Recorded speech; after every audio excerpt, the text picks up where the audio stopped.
Hi friends, எல்லோருக்கும் வணக்கம். எல்லோரும் எப்படி இருக்கீங்க? நல்லா இருக்கீங்களா? இன்றைக்கி இந்த கதையோட அடுத்த பகுதி தான் பார்க்க போகிறோம். அதுக்கு முன்னாடி நீங்கள் செய்ய வேண்டிய விஷயம் என்ன அப்படின்னு கேட்டிங்கன்னா, மறக்காமல் நம்ம இந்த சேனலை சப்ஸ்கிரைப் பண்ணிக்கோங்க. கீழே இருக்க பெல் பட்டனை கிளிக் பண்ணுங்கள். அப்போ தான் நான் போடுற வீடியோஸ் எல்லாமே உங்களுக்கு உடனுக்குடனே நோட்டிஃபிகேஷனில் வரும். ஸோ மறக்காமல் சேனலை சப்ஸ்கிரைப் பண்ணிவிட்டு வீடியோ பாருங்கள் ஃப்ரெண்ட்ஸ். வாங்க நம்ம கதைக்குள்ளே போகலாம். அதுக்கப்புறம் ஒரு 2 நாளைக்கு அப்புறம் அண்ணன் சொன்னார், இது மாதிரி என் ஆஃபீஸ்லேயே உனக்கு நான் உனக்கு வேலை வாங்கி தரேன்டா. நீ எதுக்கு வெளியிலலாம் தேடிகிட்டு இருக்க?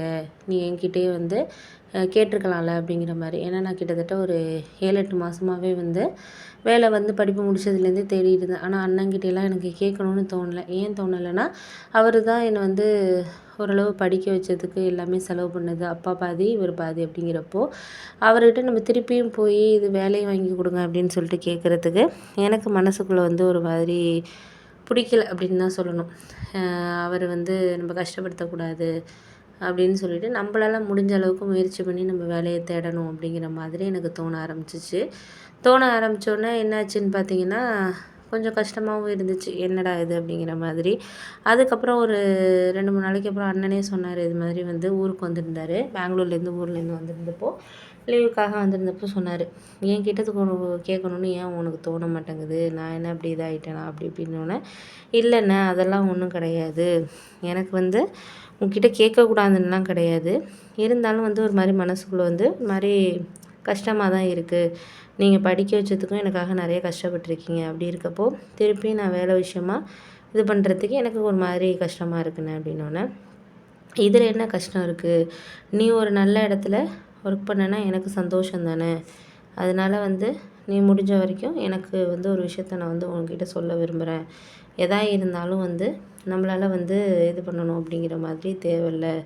நமக்குள்ளே என்ன இருக்குது? இதெல்லாம் நீ ஒரு விஷயமா எடுத்துக்கிட்டு நீ இருக்கிறியா அப்படின்னோடனே, இல்லைண்ணே எனக்கு ஒரு மாதிரி இதாக இருந்துச்சு, அதனால தான் கேட்கல அப்படின்னோடனே, எனக்கு நீ இது பண்ணுறதுக்கு இவ்வளோ யோசிக்கிறது தான் எனக்கு ரொம்ப கஷ்டமாக இருக்குது அப்படின்னோடனே, சரிண்ணே நீங்கள் ஏதாச்சும் ஜாப் ஆஃபர் இருந்தால் சொல்லுங்கள் அப்படின்னு சொல்லிட்டு சொன்னோன்னே அதுக்கப்புறம் அண்ணன் சொன்னார், இது மாதிரி என் ஃப்ரெண்டு ராமு இருக்கான்ல, அவன்கிட்ட நான் நிறைய ரெஃபர் பண்ணி கொடுத்துருக்கேன்.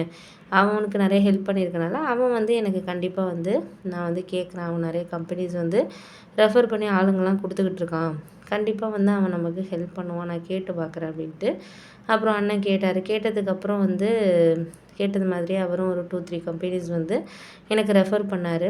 கொஞ்சம் நான் ரெக்கமெண்ட் பண்ணுறேன், நீ ஒன்றும் கவலைப்படாத அப்படிங்கிற மாதிரி என்கிட்ட சொன்னார்.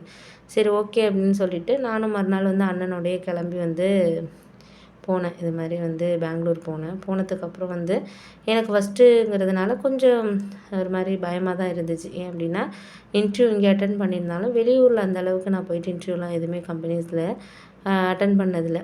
அதனால் கொஞ்சம் ஒரு மாதிரி நர்வஸாகவே இருந்துச்சு.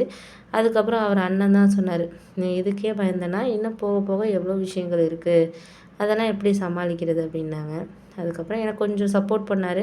அப்புறம் அண்ணனோட ஃப்ரெண்டும் அவரும் வந்திருந்தார். இன்டர்வியூக்கு என்னை அழைச்சிட்டு வந்திருந்தார். அவரும் எனக்கு சொன்னார், நீ என்னப்பா இதுக்கே இப்படி பயந்தனா இன்னும் எவ்வளோ விஷயங்கள் இருக்குடா அப்படின்னு சொல்லிட்டு எனக்குள்ளே கொஞ்சம் ஆறுதல் 2 பேரும் சொன்னாங்க. அதுக்கப்புறம் போய் இன்டர்வியூ அட்டெண்ட் பண்ணேன். 2 இன்டர்வியூலையுமே 2 ரவுண்ட்லேயுமே செலக்ட் ஆகிட்டு வேலை கிடச்சிருச்சு. எனக்கு ரொம்ப சந்தோஷமாக இருந்துச்சு. ஆனால் சேலரி தான் கொஞ்சம் கம்மி. ஒரு 17,000 தான் சேலரி ஸ்டார்டிங்கு. இருந்தாலும் ஃப்ரெஷருக்கு இங்கே நம்ம ஊரில் இது பண்ணோன்னா இது கூட கிடைக்காது அப்படிங்கிற மாதிரி அண்ணன் சொன்னார். 10,000 கிடைக்கிறதே உனக்கு பெரிய விஷயம். இந்த அளவுக்கு உனக்கு கிட்டத்தட்ட ஒரு 17,000 கிடச்சிருக்கு. இதில் இருந்தேன்னா கண்டிப்பாக இன்னும் ஒரு 2-3 இயர்ஸில் கண்டிப்பாக ஒரு 30,000 கிட்டே நீ வாங்கலாம் அப்படிங்கிற மாதிரி என்கிட்ட சொன்னார். சரி ஓகேன்னு சொல்லிவிட்டு நானும் ஜாயின் பண்ணிட்டேன். ஜாயின் பண்ணி மறுநாளே அண்ணனோட ரூம்லேயே எனக்கு ஸ்டே பண்ணார். ஸ்டே பண்ணுறதுக்கு எல்லாமே ஹெல்ப் பண்ணேன். ஏன்னா அண்ணனுக்கும் ரூமுக்கும் அந்த ஆஃபீஸ்க்கும் ரொம்ப தூரம்னு சொல்ல முடியாது. ஒரு 20 நிமிஷம் தான் ட்ராவல் பண்ணுற தூரம் அப்படின்னு சொல்லலாம். அந்த அளவுக்கு கொஞ்சம் பக்கத்துலேயே தான் இருந்துச்சு. அதனால் நான் அங்கேயே அண்ணன் ரூம்லேயே தங்கிக்கிட்டேன். ஏன்னா அண்ணன் ரூமில் 3 பேர் தான் இருந்தாங்க. என்னோட சேர்த்து 4 பேர் அப்படிங்கிற மாதிரி தங்கிக்கிட்டதுக்கப்புறம் அண்ணன் எனக்கு டெய்லி அவர் கார்லேயே என்னை கொண்டு ஆஃபீஸில் விட்டுட்டு போகிறது அப்படி தான் இருந்துகிட்டு இருந்தார். அதுக்கப்புறம் நானும் அம்மாவும் ரொம்ப ஹாப்பியாக இருந்தாங்க. பரவாயில்ல அண்ணனோடய போயிட்டு ஒர்க் பண்ணுறான்னு. ஆனால் அம்மாவுக்கு என்னென்னா, அண்ணனுக்கு இன்னும் ஒரு பொண்ணு அமையலை மேரேஜுக்கு அப்படிங்கிற மாதிரி அது ஒரு கவலை இருந்துக்கிட்டே தான் இருந்துச்சு அம்மாவுக்கு. ஏன்னா நிறைய இடங்கள்ல பார்க்குறதுக்கு எங்களுக்கு சொந்த வீடு இல்லை. இப்போ தான் இடம் வாங்கியிருக்கோம். நான் வீடு அந்த கட்டலை. அந்த அளவுக்கு பணம் பணம் இப்போ கொஞ்சம் இருந்தாலும் ஒரு நல்ல வீடாக கட்டணுங்கிறதுனால இப்போதைக்கு கட்ட வேணாம் அப்படின்னு சொல்லிட்டு அண்ணன் சொல்லியிருந்தாரு. இன்னும் ஒரு 1 இயர் போகட்டும், நல்ல வீடாகவே நம்ம கட்டலாம் அப்படிங்கிற மாதிரி. இப்போ கட்டினோன்னா நம்ம வந்து கடன் வாங்கி தான் செய்கிற மாதிரி இருக்கும். கடன் வாங்கினோன்னா அதுக்கப்புறம் அதை அடைக்கிறதுக்கு இன்னொரு கடன் இப்படியே தான் போயிட்டுருக்கும். நிம்மதி இருக்காது நமக்கு அப்படின்னோடனே, சரி ஓகே அப்போனா வந்து நம்ம பார்ப்போமா, பொறுமையாக பார்ப்போம் அப்படின்னு சொன்னாங்க. ஆனால் வந்து அண்ணனோட செட்டில் உள்ளவங்களுக்குலாம் ஒரு மேரேஜ் நடக்கிறப்போ அம்மாவுக்கு அது ஒரு கவலையாக தான் இருந்துச்சு.